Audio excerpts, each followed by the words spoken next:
hope you all are doing well. Our today's lecture is all about presentation skills, and today I'm going to talk about how to give an effective presentation.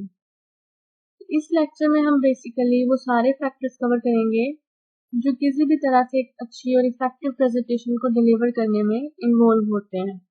उनमें मैं सबसे पहले आपको बताऊंगी कि presentation होती क्या है, इसकी डेफिनेशन क्या है, या इसका एक बेसिक आइडिया या इसका एक बेसिक स्ट्रक्चर। फिर उसके बाद प्रेजेंटेशन की टाइप्स कौन सी होती हैं या कौन सी सिचुएशन में किस तरह की प्रेजेंटेशन दी जा सकती है। प्रेजेंटेशन के लिए सीक्वेंस क्या होना चाहिए, जिसमें हम बात करेंगे 4 मेन या ऐसे की पॉइंट्स जो कि एक जनरल प्रेजेंटेशन को बनाने में इन्वॉल्व होते हैं, जिनको हम 4 P's भी कहते हैं। जिनमें सबसे पहले प्लानिंग आ जाता है, फिर प्रिपरेशन आ जाता है, देन प्रैक्टिस आ जाता है और फाइनली प्रेजेंट करना आ जाता है। And in the and I will talk about कि कौन से ऐसे पॉइंट्स होते हैं जो कि एक प्रेजेंटेशन को सक्सेसफुल बनाने में एक बहुत इंपॉर्टेंट रोल प्ले कर सकते हैं, या फिर कुछ ऐसे पॉइंट्स भी होते हैं जो कि प्रेजेंटेशन को अनसक्सेसफुल बनाने में वजह बन सकते हैं। So let's start with the most basic one. Let us know about what does presentation mean.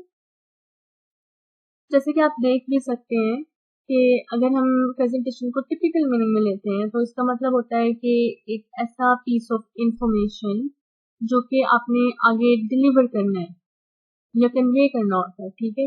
या फिर ये एक आइडिया हो सकता है, एक न्यू आइडिया, एक न्यू प्रोडक्ट हो सकती है, एक पीस ऑफ वर्क हो सकता है, या एक ओपिनियन भी हो सकता है जो कि आपने आगे कन्वे करना होता है। और ये मोस्टली इंट्रोडक्शन की फॉर्म में होता है, डिमॉन्स्ट्रेशंस होती हैं, लेक्चर की फॉर्म में हो सकती हैं, स्पीच की फॉर्म में हो सकती है, इंट्रोडक्शन की फॉर्म में हो सकती हैं। और इनका मकसद क्या होता है, ये जो आइडिया या प्रोडक्ट या आपने अपना ओपिनियन जो लोगों को सामने डिलीवर करना है, इसका मकसद क्या होता है कि आपने या तो उनको किसी चीज के बारे में इंफॉर्म करना होता है, या किसी चीज के बारे में परसुएट करना होता है, या मोटिवेट करना होता है, या सिंपली इंस्पायर करना होता है। सही है। इसके बाद एक इफेक्टिव प्रेजेंटेशन देने के लिए हमें पता होना चाहिए कि हम किस किस्म की प्रेजेंटेशन देने जा रहे हैं और हमारे सामने सिचुएशन कौन सी है।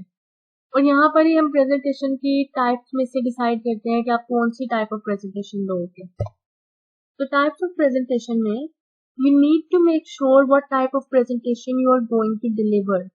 आपको ये बात पता होनी चाहिए कि आप किस सिचुएशन में किस तरह की प्रेजेंटेशन किन लोगों को क्यों किस तरह किस वे में देने जा रहे हैं। क्या ये इंफॉर्मेटिव है कि सिंपल एक पीस ऑफ इंफॉर्मेशन है जो कि आपने आगे डिलीवर करना है, या फिर ये एक इंस्ट्रक्शनल प्रेजेंटेशन है जिसमें आपने इंस्ट्रक्शंस प्रोवाइड करनी है, एक step by step guidance provide करनी है, लोगों को इंस्ट्रक्ट करना है, या फिर ये परसुएसिव है कि आपके पास कोई प्रोडक्ट है जो कि आपने आगे प्रेजेंट करनी है और इसके बेनिफिट्स पे आपने लोगों को कायल करना है कि ये किस तरह से उनके लिए अच्छी साबित हो सकती है। या फिर हो सकता है कि सिंपली आपने लोगों को मोटिवेट करना हो, इंस्पायर करना हो, तो इंस्पायरिंग प्रेजेंटेशन आ जाती है। तो ये बेसिकली ये बेसिक टाइप्स ऑफ प्रेजेंटेशन आ जाती है, ठीक है। इसके बाद हम देखेंगे कि एक प्रिपरेशन को तैयार करने के लिए कौन से स्टेप्स जो हैं वो हमें जरूरत पड़ती है उनकी, ठीक है।